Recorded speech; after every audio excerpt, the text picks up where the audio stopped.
أعوذ بالله من الشيطان الرجيم. بسم الله الرحمن الرحيم. الحمد لله الذي قصرت عن رؤيته أبصار الناظرين وعجزت عن آته أوهام الواصفين. الصلاة والسلام والتحية والإكرام على النبي المؤيد والرسول المسدد المصطفى الأمجد المحمود الأحمد سيدنا ونبينا وشفيع ذنوبنا وطبيب نفوسنا أبي القاسم محمد وعلى آله الطيبين الطاهرين المعصومين المنتجبين الهداة المهديين سيما بقية الله في العالمين روحي وأرواح العالمين في مقدمه الفداء. أما بعد، فقد قال الله سبحانه وتعالى في محكم الكتاب المبين. بسم الله الرحمن الرحيم. يا أيها الذين آمنوا اتقوا الله وابتغوا إليه الوسيلة.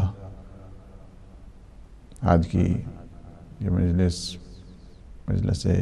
ترحیم ہے اور سید ظہیر الحسن نقوی صاحب بیلجیم سے، ان کے مرحومین سید مبین الحسن نقوی، سیدہ طاہرہ نقوی، سیدہ سعیدہ خاتون نقوی اور مرحومہ سیدہ زائرہ خاتون نقوی، اللہ سبحانہ وتعالی ان کے درجات کو بلند فرمائے، عالم برزخ میں انہیں کروڑ کروڑ جنت نصیب فرمائے، انہیں جوار معصومین میں، جوار سید الشہداء میں جگہ عنایت فرمائے۔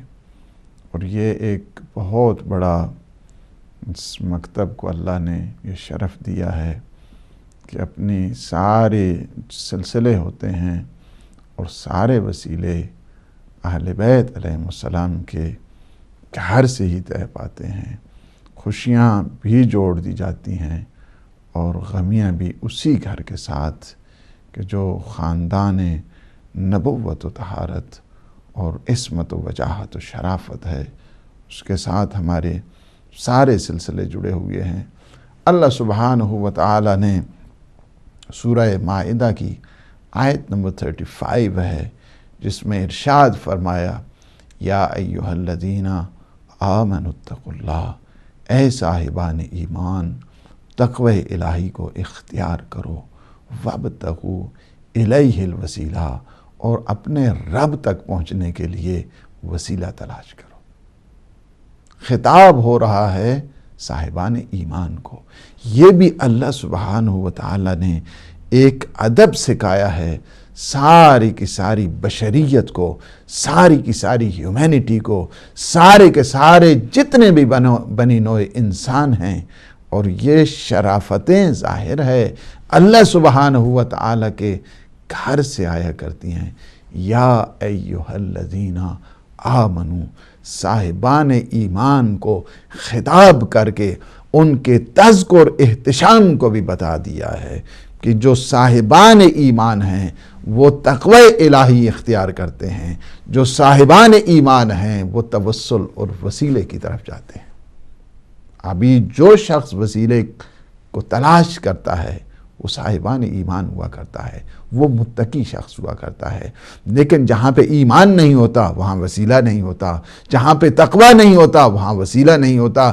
اس بات کی طرف متوجہ کر دیا ہے اس آیہ کریمہ نے، آیہ شریفہ نے، یا ایہا الذین آمنو، یعنی بھرم بتایا ہے ایمان کا اللہ نے، اس طرز کو احتشام بتایا ہے اللہ سبحانہ وتعالی نے، مومن کہہ کر، ایمان کے ساتھ سنجش رکھ کر، اپنے مومن کی وہ عزت اور آنر کے ساتھ کہ مومن کیا ہے کہ یا ایہا الذین آمنو، صاحبان ایمان، اے ایمان والو تم تقوی الہی کو اختیار کرو۔ یعنی تقوی الہی کا مطلب کیا ہے؟ تقوی الہی کا مطلب یہ ہے کہ تم اپنی واجبات کو انجام دو اور محرمات سے اپنے آپ کو بچاؤ۔ یعنی انسان تب متقی بنتا ہے جب واجبات پروردگار کو ادا کرتا ہے، محرمات الہیہ کو چھوڑتا ہے، اور جو منہیات پروردگار ہیں ان سے اپنے آپ کو کنارہ کش کرتا ہے، تب جا کر ایک انسان تقوی الہی کی منزل پر آتا ہے۔ تقوی الہی کے لیے ضروری ہے کہ جس طرح بتا دیا کہ تقوی کے لیے 4 دعائم ہیں، 4 ستون ہیں، پلرز، 4 پلرز ہیں، 4 پلرز آف تقوی ہیں۔ کون کون سے ہیں؟ سب سے پہلے یہ ہے کہ الخوف من الجلیل، کہ اپنے پروردگار سے انسان کو خوف ہونا چاہیے، خشیت ہونی چاہیے، ڈرنا چاہیے اللہ سبحانہ وتعالی سے۔ اللہ کوئی ڈرنے والی چیز نہیں ہے، لیکن یہ بتانے کے لیے ہے کہ تم اپنے آپ کو دیکھو، اس کے احسانات کو دیکھو، اس کی نعمتوں کو دیکھو، اس کے لطف و کرم کو دیکھو، اس کی نوازشوں کو دیکھو، اس کی عطاؤں کو دیکھو، اور پھر اپنے اوپر سنجش کرو کہ تم خود کیا ہو۔ اس نے تو تم پر اتنی عطائیں کی ہیں، اتنی رحمتیں کی ہیں، اتنی برکتیں کی ہیں، اتنے احسانات کیے ہیں، تم نے کیا کیا ہے؟ لہٰذا کیا ہے کہ انسان جب اپنے حال کو دیکھتا ہے، اپنے گریبان کو دیکھتا ہے، تو خوف آتا ہے کہ اس کی عطائیں کیسی اور میرا بیہیویئر کیسا، اس کے احسانات کیسے اور میری ڈیلنگ کیسی، اس کی برکتیں کیسی اور میرا عمل کیسا۔ انسان کو خوف آتا ہے، الخوف من الجلیل۔ اور دوسری بات یہ ہے کہ وَالْعَمَلُ بِالتَّنزِيلِ، کہ انسان کیا کرے؟ قرآن کے مطابق عمل کرے، جو اللہ سبحانہ وتعالی نے بتا دیا ہے۔ وَالْعَمَلُ بِالتَّنزِيلِ، کہ انسان اپنے آپ کو سنجش کرے اس قرآن کے سائے میں، جو قرآن نے کہہ دیا ہے اس کے اوپر عمل کرے۔ چونکہ قرآن فقط یہ نہیں ہے کہ انسان قرآن خوانی کرتا رہے، تعویذ ہوتے رہیں اور اس سے یہ ساری چیزیں۔ قرآن ہدایت ہے، سراپا معجزہ ہے، سراپا گائیڈنس ہے، سراپا ہدایت کا سامان فراہم کرنے کے لیے ہے۔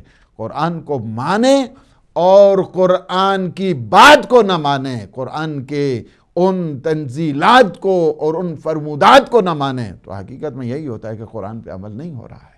اسی وجہ سے ہے کہ یعنی 2 چیزیں جو پیغمبر اسلام صلی اللہ علیہ وآلہ وسلم چھوڑ کر گئے ہیں اور یہ بتا کر گئے کہ انی تارکن فیکم الثقلین کتاب اللہ، یہ بھی وسیلے کی طرف ہے کہ میں تمہارے درمیان 2 عظیم وسیلے چھوڑے جا رہا ہوں، میں تمہارے درمیان 2 عظیم توسل چھوڑے جا رہا ہوں، میں تمہارے درمیان 2 عظیم خلیفہ چھوڑے جا رہا ہوں، میں تمہارے درمیان 2 عظیم رہنما چھوڑے جا رہا ہوں، میں تمہارے درمیان 2 عظیم مقتدا چھوڑے جا رہا ہوں۔ انی تارکن فیکم الثقلین کتاب اللہ وعطرت اہل بیتی، وسیلوں کی بنیادیں بتا دی ہیں۔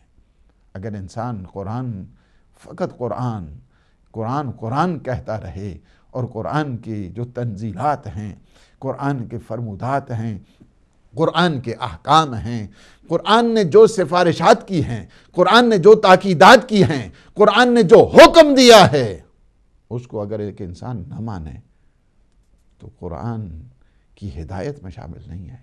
اسی طرح وعطرت اہل بیتی، اگر انسان ویسے کہتا رہے ہم بھی مانتے ہیں اور ان کے فرمودات کو نہ مانے، ان کے احکام کو نہ مانے اور ان کی بات کو نہ سنے، تو پھر ایسے ہی ہے کہ ویسے انسان کہتا رہے کہ میں مانتا ہوں، لیکن حقیقت میں وہ مانتا نہیں ہے۔ ماننا یہی ہے کہ ان کے حکم کو مانا جائے، ان کو فالو کیا جائے، اور پیغمبر اسلام صلی اللہ علیہ وآلہ وسلم نے فرما دیا ما ان تمسکتم بہما لن تضلوا بعدی ابدا حتی یرد علی الحوض، کہ تم ان دونوں کے ساتھ تمسک رکھو، یعنی وسیلہ بناؤ انہیں اپنا، قرآن کو وسیلہ بناؤ، اہل بیت کو وسیلہ بناؤ، قرآن سے توسل حاصل کرو، اہل بیت سے توسل حاصل کرو۔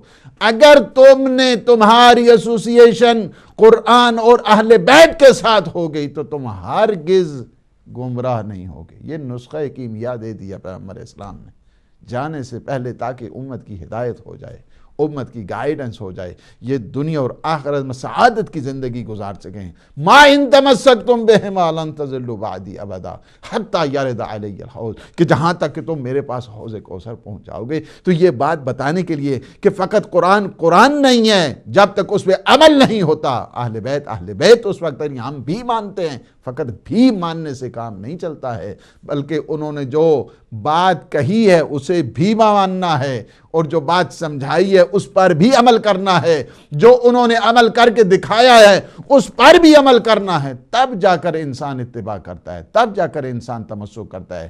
تمسک فقط لفظوں کا کھیل نہیں ہوتا ہے کہ انسان لفظوں کے ساتھ کہہ رہے میں تمسک کرتا ہوں، تمسک عملی ثبوت کا نام ہوا کرتا ہے، کہ انسان عمل کے ذریعے اپنے آپ کو بتائے کہ میں قرآن پہ عمل کرنے والا ہوں، میں اہل بیت کے فرمودات پہ، ان کے فرامین پہ عمل کرنے والا ہوں۔ تو بات یہ ہے کہ یہ توسل کا حکم خدا نے بھی دے دیا۔ خدا نے کیا دیا ہے؟ اللہ سبحانہ وتعالی نے توسل کا حکم دیا، اور پیغمبر اسلام نے توسل کے طریقے بتائے کہ کس طرح تم نے توسل کرنا ہے۔ میں تمہیں آخری مرتبہ بتا رہا ہوں کہ توسل یہ ہے، ایک عظیم دو خلیفے، دو رہنما، دو مقتدا اللہ سبحانہ وتعالی نے چھوڑ دیے، فرمایا ایک قرآن ہے اور ایک اہل بیت ہے۔ توسل کرنا ہے، ہم نے وسیلہ کرنا ہے، وسیلہ تلاش کرنا ہے۔ وسیلہ کس کے لیے؟ جو مومن ہے، اور صاحبان ایمان کو خطاب ہے، صاحبان تقوی کو خطاب ہے، ان کے لیے ہے کہ اگر وہ متقی ہیں، اگر ایمان والے ہیں تو وسیلوں کی طرف جائیں گے نا۔ اگر کسی کا ایمان ہی ناقص ہے، کسی کا تقوی ہی ناقص ہے، جو خوف خدا رکھتا نہیں، جو قرآن کے اوپر عمل کرتا نہیں، اور پھر فرمایا کہ کیا ہے؟ الخوف من الجلیل والعمل بالتنزیل، اور پھر کیا ہے کہ اپنے آپ کو آمادہ کر لے لیوم الرحیل، کہ قیامت کے دن تمہیں اپنے آپ کو، انسان کو مرنے کے بعد اپنے آپ کو آمادہ کرنے کی ضرورت ہے، کہ میرے اندر یہ آمادگی ہے، استعداد ہے۔ اس پہ انشاءاللہ ابھی گفتگو ہوتی ہے کہ کیا آمادگی ہم نے کیسے حاصل کرنی ہے، قیامت کے لیے کس طرح ہم نے آپ کو پریپیئر کرنا ہے، کس طرح ہم نے اپنے آپ کو آمادہ کرنا ہے۔ یہ بات ضروری ہے ہر ایک کے لیے کہ میرا سفر جب جا رہا ہے، میری جرنی ہو رہی ہے، میں ٹریول کر رہا ہوں عالم برزخ کی طرف، عالم قیامت کی طرف، تو میرے لیے لیوم الرحیل، اس قیامت کے لیے جب میں سفر کر رہا ہوں عالم برزخ کے لیے، تو مجھے کیا کرنا چاہیے؟ مجھے کون سے وسائل اختیار کرنے چاہیے؟ مجھے کون سے اسباب اختیار کرنے چاہیے؟ بات یہ ہے کہ یہ بات ہو رہی ہے مومنین سے، خطاب ہو رہا ہے مومنین سے، اور ان کو یہ سفارش کی جا رہی ہے کہ وہ تقوی الہی کو اختیار کریں۔ وابتغوا الیہ الوسیلہ، اپنے رب تک پہنچنے کے لیے تم وسیلے کی تلاش کرو۔ اچھا، وسیلے کو تلاش کرنا ہے، وسیلہ ہر ایک کا مختلف ہوا کرتا ہے۔ میں نے یہاں سے اگر پاکستان جانا ہے تو میرے لیے وسیلہ مختلف ہے، یہاں سے میں نے جانا ہے اللہ کے گھر کی طرف، وسیلہ مختلف، یعنی وسیلہ کون سا وسیلہ؟ ہر ایک کا وسیلہ مختلف ہوتا ہے۔ چھت پہ جانے کے لیے وسیلہ مختلف ہے، اور سفر کرنے کے لیے میں نے یہاں مانچسٹر سے لندن جانا ہے تو اس کے لیے وسیلہ مختلف ہے۔ اب وہ وہاں سے یہ نہیں ہے کہ میں نے چھت پہ چڑھنے کے لیے تو لیڈر استعمال کیا ہے، پلے استعمال کیے ہیں، سیڑھی استعمال کی ہے۔ اب میں نے لندن جانا ہے تو اس کے لیے سیڑھیوں سے نہیں کام چلے گا۔ کتنی سیڑھیاں تم رکھو گے؟ یہاں سے تو آپ کو M6 کے بعد M1 اور اس کے بعد آپ کو جانا ہوگا، یا M40 کے ذریعے کس طریقے سے جائیں گے؟ تو یہاں پہ ہر ایک جو وسیلہ ہے زندگی کا مختلف ہوا کرتا ہے، مختلف انداز کے ساتھ وسیلے ہیں۔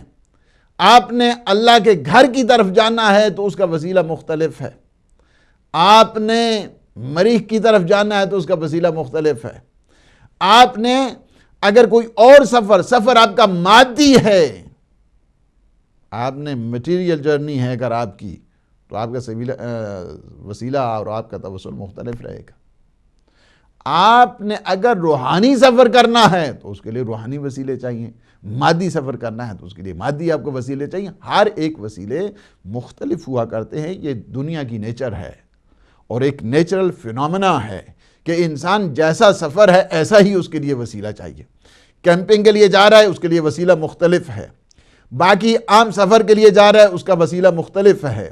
ایک انسان فضا میں جا رہا ہے، اس کا وسیلہ مختلف ہے۔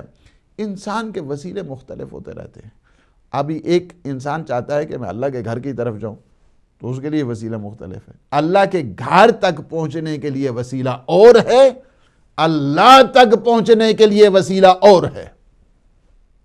کیوں؟ اللہ کے گھر تک پہنچنے کے لیے تو آپ یہاں سے کیا کریں گے؟ یہاں سے مانچسٹر سے بیٹھیں گے اور سیدھے جو ہے نا چلے جائیں گے، جدہ چلے جائیں گے، وہاں سے اس کے بعد آپ احرام باندھ کے سیدھا آ جائیں گے اللہ کے گھر کی طرف۔ اللہ کے گھر کی طرف سفر جب انسان کرتا ہے تو اس کا وسیلہ مختلف ہوتا ہے، لیکن جب ایک انسان سفر کرتا ہے اللہ کی طرف، اپنے رب کی طرف سفر کرتا ہے، خدا کی طرف سفر کرتا ہے، اللہ سبحانہ و تعالیٰ کی بارگاہ میں سفر کرتا ہے، تو چونکہ وہ مادی وسیلہ نہیں ہے، اس وجہ سے کہ خدا لا زمان ہے، لا مکان ہے، خدا ٹائم لیس ہے، خدا سپیس لیس ہے، اس کو کسی حد و حدود میں محدود نہیں کیا جا سکتا، کسی زمانے میں اس کی حد بندی نہیں کی جا سکتی۔ تو اب خدا تک پہنچنے کے لیے وسیلہ اور ہے، خدا کے گھر تک پہنچنے کے لیے وسیلہ اور ہے۔ ممکن ہے کہ ایک شخص خدا کے گھر تک 1000 مرتبہ بھی گیا ہو لیکن خدا تک نہ گیا ہو، یہ بھی ہو سکتا ہے، نہیں ہو سکتا۔ خدا کے گھر تک گیا ہے، اس کے ماشاءاللہ یہاں سے فلائٹ لی اور وہاں پہنچ گیا، وہاں سے آگے گاڑیاں لی، خدا کے گھر تک پہنچ گیا۔ ممکن ہے وہ خدا تک نہ پہنچا ہو۔ خدا کے گھر تک پہنچنا اور ہے، خدا تک پہنچنا اور ہے۔ خدا کے گھر تک پہنچنے کے لیے آپ کو مادی وسیلہ چاہیے، خدا تک پہنچنے کے لیے آپ کو ایسا وسیلہ چاہیے کہ جو لنک جس کا ہو اللہ کی طرف۔ آپ کو میں حدیث سناؤں بات تاکہ صاف واضح ہو جائے۔ فرماتے ہیں پیغمبر اسلام صلی اللہ علیہ وآلہ وسلم، یہ میں اس حدیث کے لیے، یعنی بعض اوقات انسان خدا کے گھر تک 1000 مرتبہ بھی پہنچ جائے لیکن خدا تک نہیں پہنچے، یعنی خدا تک پہنچنے کے لیے آپ کو وسیلہ مختلف چاہیے، خدا کے گھر تک پہنچنے کے لیے آپ کو وسیلہ مختلف چاہیے۔ خدا کے گھر تک ممکن ہے ایک شخص 1000 مرتبہ بھی پہنچ گیا ہو لیکن خدا تک نہ پہنچا ہو۔ آپ کہتے ہیں یہ کیسے ہو سکتا ہے؟ یہ ایسے ہو سکتا ہے۔ پیغمبر اسلام صلی اللہ علیہ وآلہ وسلم فرماتے ہیں، یا علی لو ان عبدا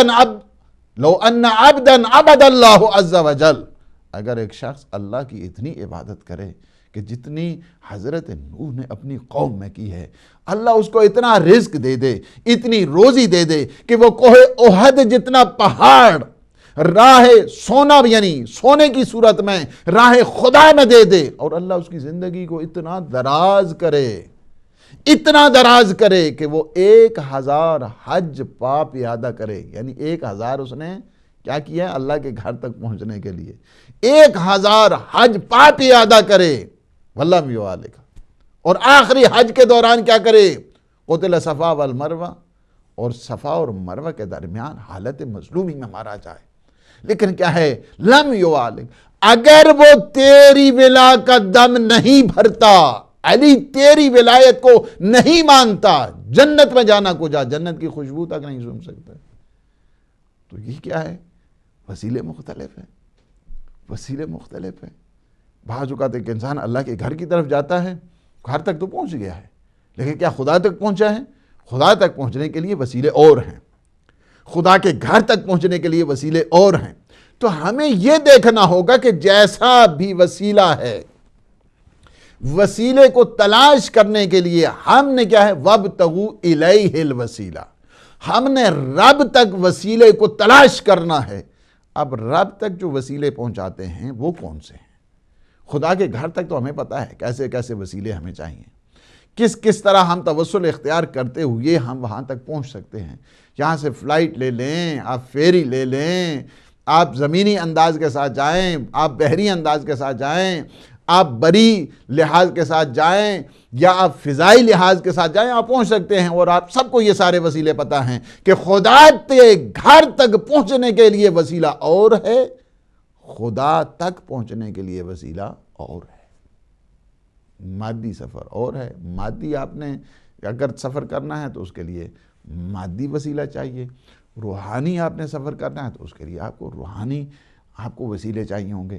تو آپ جب یہ وسیلے ہم نے تلاش کرنے ہیں، وَابْتَغُوا إِلَيْهِ الْوَسِيلَةَ، یعنی وسیلہ تلاش کرو، وَابْتَغُوا یہاں پہ جو یعنی کمانڈمنٹ کی گئی ہے، یعنی اللہ کی طرف سے کمانڈ دی گئی ہے کہ تم کیا کرو، وسیلے تلاش کرو۔ اچھا وسیلہ جو تلاش کرنا ہے، وسیلہ تلاش کرو، تو کیا وسیلہ اللہ جب کہہ رہا ہے کہ تم وسیلہ تلاش کرو تو اس کا مطلب یہ نہیں یہ ہے کہ وسیلہ تلاش کرنا یا وسیلے تک پہنچنا اور وسیلے کو obtain کرنا، وسیلے کو حاصل کرنا اور وسیلے کی بات کو ماننا اور وسیلے تک رسائی حاصل کرنا، وسیلے کا جو حصول ہے اس کو لینا، تو یہ شرک کیسے ہو سکتا ہے؟ تمام مسلمان دیکھیں، تمام مسلمان وسیلے کے قائل ہیں، توسل کے قائل ہیں۔ کوئی مسلمان ایسا نہیں ہے کہ جو اس وجہ سے کہ قرآن کی آیت سورہ مائدہ آیت نمبر 35 یہ کہہ رہی ہے، بار بار کیا کہہ رہی ہے؟ یا ایھا الذین آمنوا اتقوا اللہ، اے صاحبان ایمان تقوی الہی اختیار کرو، وابتغوا الیہ الوسیلہ، رب تک پہنچنے کے لیے تم وسیلہ تلاش کرو۔ اچھا رب تک پہنچنے کے لیے یہ حکم اللہ کی طرف سے یا بندوں کی طرف سے ہے؟ اللہ کی طرف سے یہ حکم ہے۔ اب اگر کوئی کہے کہ ہاں جی وسیلہ تلاش کرنا یا وسیلوں کو ماننا یہ شرک ہے، یہ بدعت ہے، یہ شرک جلی ہے، تو اس کا مطلب یعنی یہ ہے کہ وہ ابھی صاحبان ایمان میں نہیں آیا ہے۔ اسی وجہ سے سارے مسلمان وسیلوں کے قائل ہیں، فقط ایک ٹولہ ہے کہ جس کا کام یہ ہے جو اپنے علاوہ کسی کو مسلمان نہیں سمجھتے، جو اپنے علاوہ کسی کو دائرہ اسلام میں شامل نہیں کرتے ہیں، وہ کہتے ہیں کہ نہیں وسیلہ بنانا، توسل کرنا، اسی سے توسل بھی ہے۔ وسیلہ ہو توسل ہو ایک چیز ہے۔ یہ وسیلہ اور توسل کہتے ہیں کہ نہیں آپ کسی کا وسیلہ نہیں بنا سکتے، یعنی وابتغوا الیہ الوسیلہ، سارے وسیلوں کے جو وسیلہ ہیں، توجہ کریں، سارے وسیلوں کے جو وسیلہ ہیں آقا دو جہان ہے، پیغمبر اسلام ہے صلی اللہ علیہ وآلہ وسلم۔ اسی وجہ سے اللہ سبحانہ وتعالی نے کہا آپ وہاں پہ جائیں گے، پیغمبر اسلام کے روضہ اقدس میں جب جائیں گے تو وہاں پہ ایک ستون بھی ہے، استوانہ ہے، استوانہ جو توبہ اس کو کہتے ہیں۔ صحابی، بہت بزرگ صحابی، انہوں نے اپنے آپ کو اس ستون کے ساتھ باندھ دیا تھا۔ ایک تھوڑی سی خطا ہوئی تھی، اس خطا کے نتیجے میں پشیمانی آئی، ندامت آئی، انہوں نے 3 دن تک اپنے آپ کو باندھے رکھا، اس کو کہتے ہیں استوانہ توبہ۔ اب بھی آپ مسجد نبوی میں چلے جائیں، وہاں پہ ایک استوانہ توبہ ہے، اللہ کی طرف سے آیت نازل ہوئی، فرمایا کہ وَلَوْ أَنَّهُمْ، یہ جو لوگ جو ہے نا جنہوں نے اپنے نفسوں پہ ظلم کیا ہے، جنہوں نے اپنے نفسوں پہ ستم کیا، جنہوں نے اپنے نفسوں پہ ظلم کیا، جاؤکا، اگر وہ تمہارے پاس آئے نا، اگر آپ کے پاس یہ سارے جا کا مطلب یہ نہیں آنا ہوتا ہے نا، یعنی آئیں آپ کے پاس، یعنی پیغمبر کے پاس آئیں، اور اس کے بعد کیا ہے کہ پیغمبر اسلام استغفر لہم الرسول، اگر پیغمبر اسلام ان کے لیے استغفار کر دیں لَوَجَدُوا اللَّهَ تَوَّابًا رَحِيمًا، اللہ سبحانہ وتعالیٰ کو وہ تواب بھی پائیں گے اور رحیم بھی پائیں گے۔ آپ کو کوئی ضرورت نہیں 3 دن کے بعد نہیں، پیغمبر اسلام کے پاس آتے ہیں، یعنی جاؤکا، یعنی اگر یہ آئیں، آپ کے پاس آئیں اور آپ کے پاس آ کر سفارش، نہ فقط آئیں بلکہ آ کر کہیں کہ آپ ہمارے لیے استغفار کرو، لَوَجَدُوا اللَّهَ تَوَّابًا رَحِيمًا، آپ اللہ کو اگر اللہ کی توابیت میں شامل ہونا ہے اور اللہ کی رحیمیت میں اگر کسی نے شامل ہونا ہے تو اسے کیا کرنا چاہیے؟ پیغمبر اسلام کے پاس آنا ہوگا۔ تو پیغمبر اسلام کے پاس آنا اس توسل کے ساتھ، وسیلے کے ساتھ آنا شرک نہیں ہے، بدعت نہیں ہے، یہ حکم قرآن ہے۔ نہ آنا یہ بدعت ہے، آنا پیغمبر کے حضور آنا، وہاں پہ آ کر دعا کرنا یہ عین ہے، بلکہ یہ کیا ہے کہ پیغمبر کے پاس آنا شرک نہیں، یہ شرک شکن ہے، شرک کو توڑنے کا ذریعہ ہے۔ اس وجہ سے کیا ہے کہ جاؤ کا آئیں، آپ کے پاس آئیں اور آپ کے پاس آ کر استغفار کریں، کہیں کہ یا رسول اللہ آپ ہمارے لیے سفارش کریں، آپ ہمارے لیے دعا کریں، آپ ہمارے لیے استغفار کریں۔ استغفر لهم الرسول لوجدوا اللہ توابا رحیما۔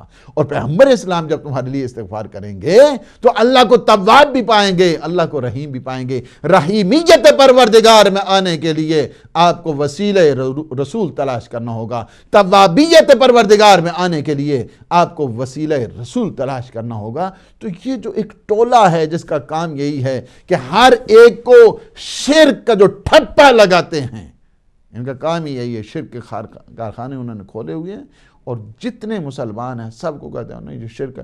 ہاں اگر آپ نے آنا ہے، آپ جائیں وہاں پہ، حج پہ جائیں گے، آپ کو کتابیں دی جائیں گی اور ان پہ لکھا ہوا ہے اگر آپ پیغمبر اسلام کے روزے کی نیت سے جاتے ہیں مدینہ تو آپ نے شرک کیا ہے۔ اللہ اکبر! یہ کون سا اسلام ہے تمہارا؟ یہ کون سا دین ہے تمہارا؟ یہ کس قرآن کو تم مانتے ہو؟ ہاں اگر آپ نے جانا ہے تو مسجد کی نیت کر لو اور وہاں پہ چلے جاؤ۔ استغفر اللہ! قرآن تو یہ کہہ رہا ہے کہ اگر آپ سے گناہ ہو گیا ہے، آپ نے اپنے نفسوں پہ ستم کیا ہے، اگر آپ سے کوئی ظلم ہو گیا ہے، پیغمبر اسلام کے حضور آ جاؤ، اور پیغمبر جاؤ کا تو آؤ، پیغمبر کے آپ کے پاس آئیں گے، آنا شرط ہے۔ آنے کے بعد پھر یہ کیا کریں؟ درخواست کریں پیغمبر سے، اور پیغمبر سے درخواست کرنے کے بعد کہیں کہ آپ ہمارے لیے دعا کریں، ہمارے لیے استغفار کریں، forgiveness کی دعا کریں۔ اور اللہ کہتا ہے جب میرا رسول استغفار کرے گا، اللہ توبہ، اس کی توبہ کو، یعنی انہیں تواب بھی پائیں گے، رحیم بھی پائیں گے، اللہ کی رحمتیں بھی اس پہ شامل ہوں گی، اللہ ان کے گناہوں کو بھی کیا کرے گا؟ معاف کر دے گا۔ توبہ کو، توبہ قبول ہوگی۔ یہ توبہ بہت بڑی امید کا باعث ہے، بہت بڑی نا امیدی کو ختم کرنے کا ذریعہ خود توبہ ہے، اور پیغمبر اسلام کے وسیلے سے یہ توبہ قبول ہو رہی ہے، پیغمبر اسلام کے صدقے سے توبہ قبول ہو رہی ہے، پیغمبر اسلام کے اس توسل سے انسان رحمت پروردگار میں شامل ہو رہا ہے۔ تو آپ نے یہ توبہ کہ جو ایک امید کا بہت بڑا سرمایہ ہے، انسان کو گناہوں سے بچاتی ہے۔ اسی وجہ سے روایت میں ہے نا کہ پیغمبر اسلام سے کہ اگر کوئی شخص 1 سال پہلے توبہ کر لے قابلت لہ توبہ، اس کی توبہ قبول ہے۔ بابا نہیں، سال تو بہت زیادہ ہے، سال تو بہت زیادہ ہے۔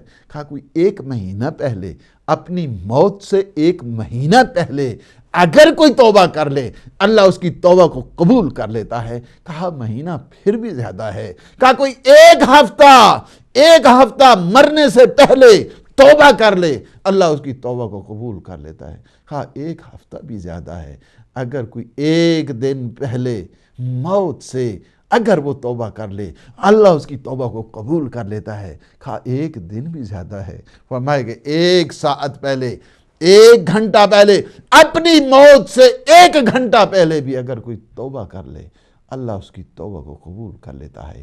یہ توبہ کا صدقہ کس نے دیا؟ یہ رحیمیت کے دروازے کس نے کھولے؟ اگر رحمت پروردگار میں شامل ہونا ہے، اگر توبہ الہی کو قبول کرنا ہے، اللہ کو تواب، اللہ کی توابیت میں شامل ہونا ہے، تو پیغمبر اسلام کے حضور آئے، توسل کرے۔ یہ چونکہ مہینہ ربیع الاول کا، ربیع ثانی، یہ سارے ابھی چونکہ مہینے پیغمبر اسلام کے ساتھ توسل کے ہیں، پورے کا پورا مہینہ آپ نے توسل کیا، وسیلہ بنایا پیغمبر اسلام صلی اللہ علیہ وآلہ وسلم کو۔ یہ حکم قرآنی ہے، یہ تعلیمات اسلام ہیں، اس لیے کہ ہم نے قرآن کو ماننا ہے، پیغمبر کے فرمان کو ماننا ہے، دنیا کے ٹولوں کو نہیں ماننا کہ جن کا کام ہی دشمنی رسول اور خاندان رسول ہے، اس کے علاوہ انہیں کچھ نہیں نظر آتا ہے۔ ہاں جی، وہاں پہ زری کو بوسہ دینا شرک ہے، وہاں پہ میری اجازت نہیں ہے، یہاں پہ چونکہ یہ سٹیج بڑا مقدس ہے، ورنہ میں نے ایسی مثالیں دیتا، تم اگر شہوت پرستی کی بنیاد پہ تم بوسہ دیتے ہو، وہاں تمہیں شرک نظر نہیں آتا۔ جب عقیدت اور احترام اور ارادت کی بنیادوں پر جب ایک انسان آنر کرتا ہوئے پیغمبر اسلام کے روزے کو بوسہ دیتا ہے، تمہیں شرک نظر آتا ہے، تمہیں کفر نظر آتا ہے، تمہیں بدعت نظر آتی ہے، اس وجہ سے کہ تمہیں دین نہیں ہے نا، تمہیں ایمان نہیں ہے۔ اور قرآن نے جنہیں خطاب کیا ہے، قرآن نے کہا یا ایھا الذین آمنوا اتقوا اللہ، صاحبان ایمان کو خطاب ہو رہا ہے۔ جو صاحبان ایمان ہیں انہیں ایڈریس کیا جا رہا ہے کہ تم تقوی الہی کو اختیار کرو اور تم رب تک پہنچنے کے لیے وسیلہ تلاش کرو، اور یہ وسیلہ تلاش کرنا کیا ہے؟ سنت انبیاء ہے۔ آپ اگر چلے جائیں حضرت آدم سے لے کر آ جائیں، یہ سلسلہ سارے وسیلے تلاش کرتے ہیں، اور جو وسیلوں کے وسیلہ ہیں وہ پیغمبر اسلام صلی اللہ علیہ وآلہ وسلم ہیں، کہ جن کے صدقے میں سارے وسیلے کامیاب ہوتے ہیں اور سارے وسیلے سلسلہ تکمیل تک پہنچا کرتے ہیں۔ حضرت آدم، آپ اگر حاکم نیشہ پوری کی اس میں چلے جائیں، ہمارے ہاں کتابیں چھلک رہی ہیں اس بات پہ لیے کہ جب حضرت آدم علیہ السلام سے ترک اولا ہو گیا، شجرے کے قریب گئے اور وہاں سے اس میوے کو کھایا، اس کے بعد اللہ سبحانہ وتعالی نے انہیں زمین پر بھیج دیا، اور اس کے بعد کیا ہے؟ اللہ نے فرمایا فَتَلَقَّى آدَمُ مِن رَبِّهِ کلمات، کیا ہے کہ اللہ سبحانہ وتعالی نے فَتَابَ عَلَيْهِ، یعنی کیا؟ فَتَلَقَّى آدَمُ مِن رَبِّهِ کلمات، کہ اللہ سبحانہ وتعالی نے کچھ کلمات سکھائے، کچھ کلمات اللہ نے سکھائے۔ کن کو سکھائے؟ آدم کو سکھائے۔ آدم کو ویسے ہی کہتے تھے میں تمہیں معاف کر رہا ہوں۔ کلمات سکھانے کا کیا مطلب ہے؟ کلمات سکھانے کا آداب بتانے کے لیے کہ ہم نے جو تمہیں کلمات، وہ کلمات کون سے ہیں؟ وہ کلمات جو سکھائے اللہ سبحانہ وتعالی نے، وہ کون سے کلمات ہیں؟ کلمات سکھائے، اللہ نے سکھائے۔ کس کو سکھائے؟ حضرت آدم کو سکھائے۔ آدم معصوم، ہمارے نزدیک سارے جتنے انبیاء ہیں، یاد رکھنا سارے کے سارے سلسلہ عصمت پر ہیں۔ اگر کسی نبی سے گناہ ہو جائے، نبوت ساقط ہو جاتی ہے، رسالت ساقط ہو جاتی ہے، نبوت ساقط ہو جاتی ہے۔ حضرت آدم کیا ہے؟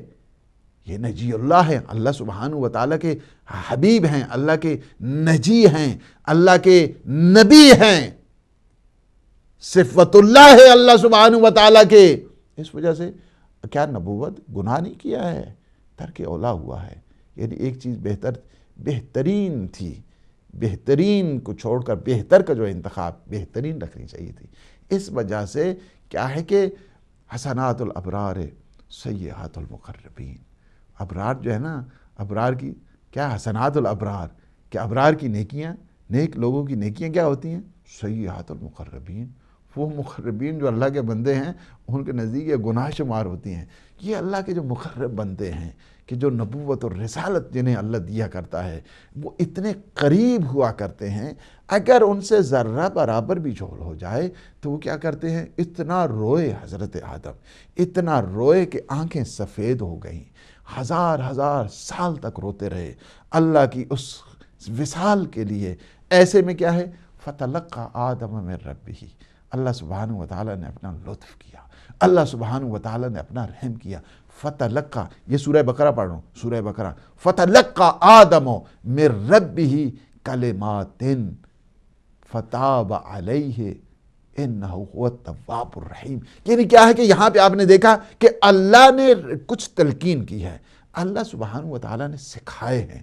سکھائے کس نے؟ اللہ نے۔ اور یہ بات بتانے کے لیے ہے کہ اللہ اسی طرح بھی معاف کر دیتا تھا۔ یعنی اس سکھانے کا کیا مطلب ہے کہ ان کلمات کو کہو گے تو ہم تمہاری توبہ کو قبول کر لیں گے۔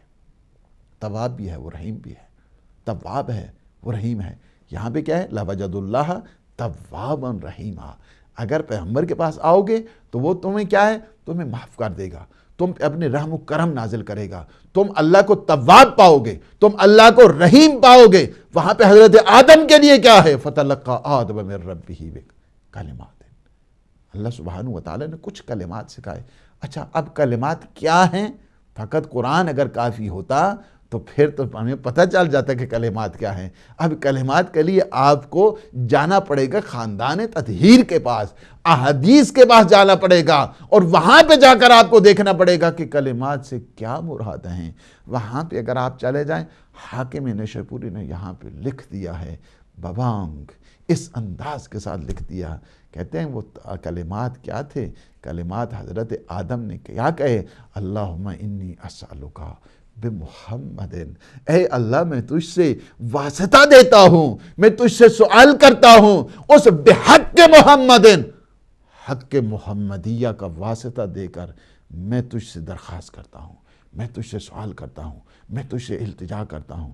اور اگر آپ چلے آئیں، ہماری کتابیں چھلک رہی ہیں اس توسل کے ساتھ کہ حضرت آدم نے کیا کہا، اللہم انی اسألک بحق محمد و علی و فاطمہ والحسن والحسین، اے اللہ میں تجھے واسطہ دیتا ہوں محمد مصطفیٰ صلی اللہ علیہ وآلہ وسلم کا، علی مرتضیٰ کا، فاطمہ زہرا کا، حسن اور حسین کا، میں تمہیں واسطہ دیتا ہوں کہ میری توبہ کو قبول کر لے، فتاب علیہ انہ هو التواب الرحیم۔ اللہ نے توبہ کو قبول کر لیا چونکہ وہ تواب ہے اور وہ رحیم ہے۔ اس بات کو بتانے کے لیے ہے کہ توسل اختیار کرو، کوئی بھی، میں ایک جملہ کہہ رہا ہوں، اس میں کسی قسم کا کوئی غلوف بھی نہیں ہے، کوئی غلوف نہیں ہے۔ میں آپ کو یہ کہتا چلوں کہ تم واسطہ دے دو پیغمبر اسلام کا، امیر المومنین کا، اور سیدہ سلام اللہ علیہ کا، امام حسن کا، امام حسین کا، ممکن ہے اللہ نے تمہاری تقدیر میں بھی لکھا ہو، لیکن جب یہ واسطہ بن جاتے ہیں، واسطہ اور وسیلہ بن جاتے ہیں، اللہ اپنی تقدیر کو مٹا دیتا ہے، ان کے واسطوں کو اللہ رد نہیں کرتا ہے۔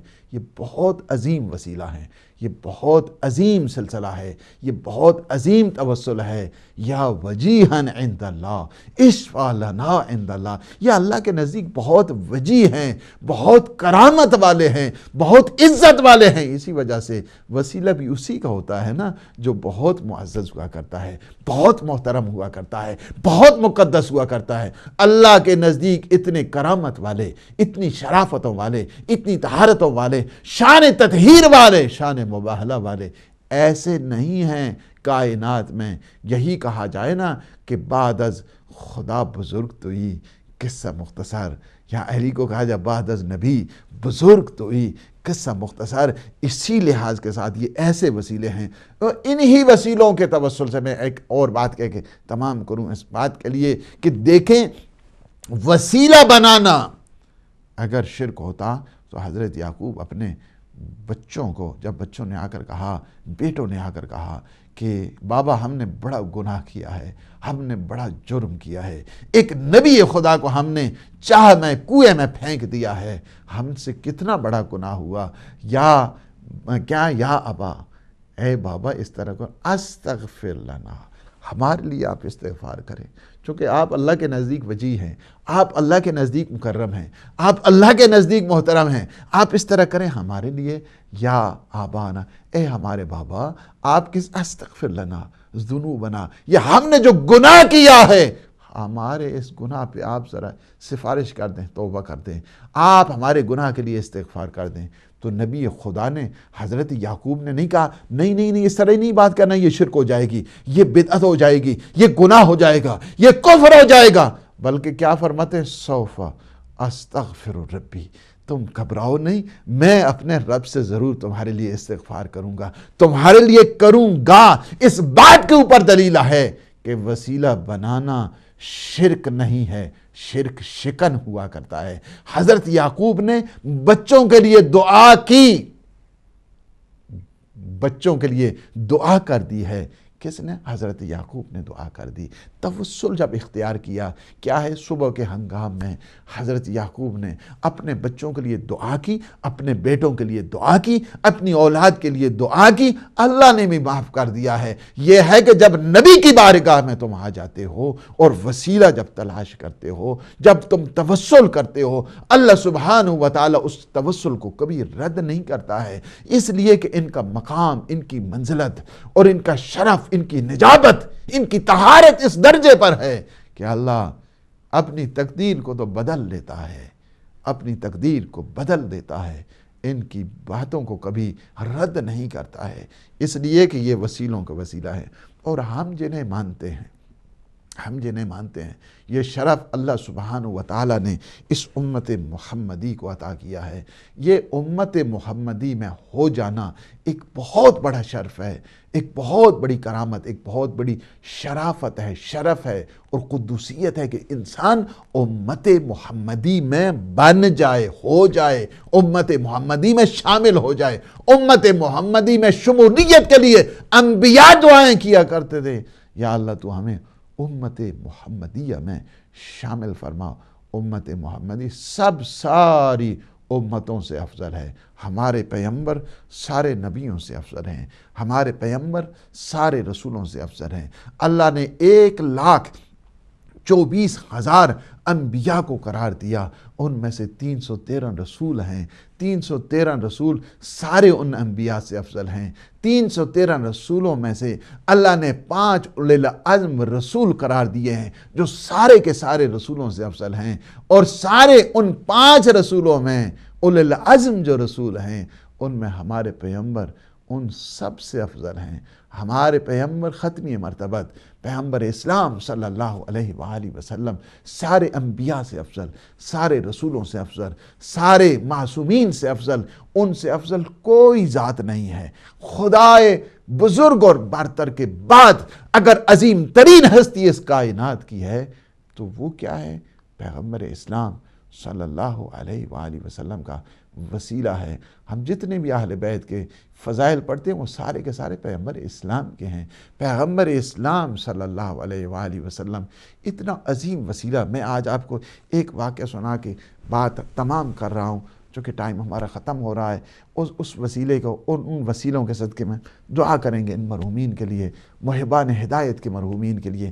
دیکھیں سارے وسیلہ اتنا عظیم وسیلہ ہے کہ کیا ہے پیغمبر اسلام صلی اللہ علیہ وآلہ وسلم کا، کہ سارے انبیاء سے افضل، سارے رسولوں سے افضل، سارے اولیاء خدا سے افضل، سب سے عظیم ترین وسیلہ ایسا ہے کہ نبیوں کو جب مشکل پڑتی تھی واسطہ پیغمبر اسلام کا دیتے تھے۔ اور پیغمبر اسلام اس طرح عظیم وسیلہ ہیں۔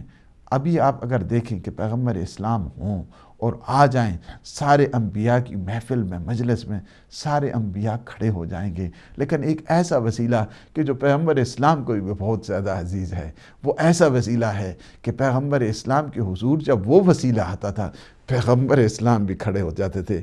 اجل صحاب مجلس ہی سید سلام اللہ علیہ، یہ عزت اور احترام یا وجیہتاً عند اللہ اشفعی لنا عند اللہ، کہ جب پیغمبر اسلام کے حضور اس مجلس میں تشریف لاتی تھی نا سیدہ سلام اللہ علیہ، اجلسہا بمجلس ہی، تو اپنی جگہ پہ کھڑے ہو کر مقام اور عزت اور احترام، اور تاریخ یہ بتاتی ہے کہ جب تک سیدہ کھڑی رہتی تھی پیغمبر اسلام کھڑے رہتے تھے، اور جب سیدہ تشریف فرما ہوتی تھی اس کے بعد اگر یہ ماحول آپ کو میں بتاؤں کہ سارے انبیاء ہوں اور پیغمبر اسلام موجود ہوں، ایسے میں سیدہ سلام اللہ علیہ آ جائیں، پیغمبر اسلام کھڑے ہو جائیں، کیا سارے انبیاء کھڑے نہیں ہو جائیں گے؟ پیغمبر اسلام جب کھڑے ہو گئے سارے انبیاء کھڑے ہو جائیں گے۔ جن کے احترام کے لیے سارے رسول کھڑے ہو جائیں، جن کے احترام کے لیے سارے نبی کھڑے ہو جائیں، جن کے احترام کے لیے سید المرسلین، سید الانبیاء، ختم المرسلین وہ کھڑے ہو جائیں، سارے انبیاء کا بھرم سیدہ سلام اللہ علیہ قرار ہیں۔ اسی وجہ سے خدا نے بھی کیا کیا؟ مرکزیت دے دی۔ حدیث قصہ میں وہ مرکزیت ہے، ہم فاطمتو و ابوہا و بعلہا و بنوہا، اور سیدہ کا توسل اتنا مجرب ہے۔ اگر آج چونکہ ہم مجلس سن رہے ہیں ہم ایک توسل آپ کو بتاتے ہیں، کہتے ہیں جب مرجعیت کو دور تھا نا آیت اللہ ہادی میلانی کا، تو ایک گروہ جرمنی سے گیا، کہا کہ ہم آپ کے ہاتھوں اسلام قبول کرنا چاہتے ہیں۔ کہا وجہ کیا ہے آپ کے اسلام قبول کرنے کی؟ کہا وجہ ایک ہی ہے، وجہ یہ ہے کہ جو اس خاندان کے بزرگ تھے انہوں نے کہا کہ وجہ ایک ہے، ہماری بیٹی لا علاج ہوگی، پسلیاں اس کی ٹوٹی نا، جب پسلیاں ٹوٹ گئیں سارے اب جتنے ڈاکٹر جتنے ہیں ان کے پاس جا رہے ہیں، انہوں نے کہا ان کا علاج نہیں ہو سکتا ہے، اگر ہم آپریشن کرتے ہیں اس سے مزید جو بیماریاں ہیں ان کا خطرہ ہے، جان کا خطرہ ہے۔ اب وہ بچی انہوں نے کہا کہ میں آپریشن نہیں کراؤں گی، دعا کرتی ہوں ایسے میں ایک خاتون آتی ہے جنہیں بی بی کے نام سے پکارا جاتا ہے. انہوں نے جب کہا ایک دفعہ اپنے اس خاتون نے اپنا حال بتانا شروع کر دیا کہ ڈاکٹر نے مجھے لا علاج قرار دیا ہے، میرے پاس 12 ملین پڑا ہے، 8 ملین میں اور بھی لا سکتا ہوں اپنے عزیز و اقارب سے، 20 ملین میں کسی ڈاکٹر کو دے کر اگر وہ میرا صحیح طریقے سے ان پسلیوں کا علاج کر دے تو میں یہ ساری رقم دینے کے لیے تیار ہوں، چونکہ اس درد نے مجھے اس قدر رنجیدہ کر دیا ہے، اس قدر مجھے پریشان کر دیا ہے کہ اب میں زندگی کی اس دعا کو یہ کرتی ہوں کہ اس زندگی سے تو پھر مجھے موت اچھی ہے. بی بی جس کا بی بی کہہ کے پکارتے تھے، انہوں نے کہا کہ میری ایک ماں ہے جن کا نام فاطمہ زہرا ہے، میں سیدہ ہوں، میں تمہیں اس گھر کا یہ بتاتی ہوں کہ اگر تم اتنی بڑی، تمہیں کسی ڈاکٹر کی کوئی ضرورت نہیں پڑے گی، تم اس طرح کرو کہ ایک تم واسطہ دے دو، اور تم واسطہ یہ دے دو کہ بی بی تیرے پہلو شکستہ کا واسطہ، بس تم یہ دعا کرتی رہو. آپ کہتے ہیں وہ رو رہی تھی پہلے سے، اس نے دعا کرنا شروع کر دی، بی بی آپ کو آپ کے پہلو شکستہ کا واسطہ، پہلو شکستہ کا واسطہ. کہتے میں بھی دوسرے میں کمرے میں گئی، رازو کیا اس قدر زاروں قطار رو رہی تھی، اور میں کہہ رہی تھی آقا زادی میں آپ کی بیٹی ہوں، اور یہ مصیبت میں ہے، خاتون کرسچن ہے، دین کو نہیں مانتی ہے. اس کے بعد ایسے میں سارے اس کے گھر والے بھی رو رہے تھے، لیکن تھوڑی دیر کے بعد آواز آئی، کہا بابا ادھر آؤ. جب گیا کہا میں بالکل صحیح سالم ہو گئی. کہا کیا وجہ ہے؟ کہا وجہ یہ ہے کہ جب میں پکار رہی تھی اے میری آقا زادی پہلو شکست بی بی، ایسے میں بی بی آئیں اور میری پسلیوں پہ ہاتھ پھیرا، اب میں ٹھیک ہو گئی ہوں. میں نے جب پوچھا کہ آپ کون ہیں تو اس بی بی نے اتنا بتایا، میں وہی ہوں جس کا تم نے واسطہ دیا، میں فاطمہ زہرا ہوں، میں ہی پہلو شکستہ ہوں کہ جن کو تو نے بلایا تھا توسل کے لیے. پروردگار اس عظیم توسل کا واسطہ، علی لعنت اللہ علی القوم الظالمین. پروردگار اس عظیم توسل کا واسطہ کہ جو ایسا وسیلہ ہے، ایسا توسل ہے کہ جو پیغمبر اسلام کو بھی قبول ہے، اللہ سبحانہ و تعالیٰ بھی اس توسل کو کبھی رد نہیں کرتا ہے. پروردگار ہمارے سارے مرحومین کی مغفرت فرما. پروردگار ہمارے سید ظہیر الحسن نقوی صاحب، ان کے جملہ مرحومین اور بالخصوص سید مبین الحسن نقوی، سید طاہرہ نقوی، سیدہ ساجدہ خاتون نقوی، سیدہ زائرہ خاتون نقوی، پروردگار تو نے جوار رحمت، جوار عصمت، جوار سید الشہداء میں جگہ عنایت فرما. پروردگار محبان ہدایت کے جتنے مرحومین ہیں ان سب کی مغفرت فرما. پروردگار عزاداران سید الشہداء، شہداء عزیز، ہمارے جتنے بھی مومنین مومنات مرحومین ہیں جن کا کوئی والی وارث نہیں ہے، پروردگار تو نے جوار رحمت، جوار عصمت، جوار سید الشہداء میں جگہ عنایت فرما. خدایا بحق محمد و آل محمد ہمارے جتنے مومنین مومنات مریض ہیں، بیمار کربلا کے صدقے انہیں صحت سلامتی، شفا کامل اور عاجل عطا فرما. خدایا بحق محمد و آل محمد ہمارے جتنے مومنین مومنات کسی مشکل میں ہیں، پروردگار تو ان کی مشکلات کو دور فرما. جو کسی مصیبت میں ہیں یا اللہ سید سلام اللہ علیہ کا تذکرہ ہوا، پیغمبر اسلام اہل بیت علیہ السلام کا ذکر ہوا، پروردگار انہیں اس مصیبت سے نجات عطا فرما. خدایا بحق محمد و آل محمد عالم اسلام کو سر بلند فرما، عالم طاغوت کو نابود فرما. پروردگار یوسف زہرا امام زمان قطب عالم امکان کے ظہور پر نور میں تعجیل فرما. اللہم عجل لولیک الفرج. اللہم صلی علی محمد و آلہ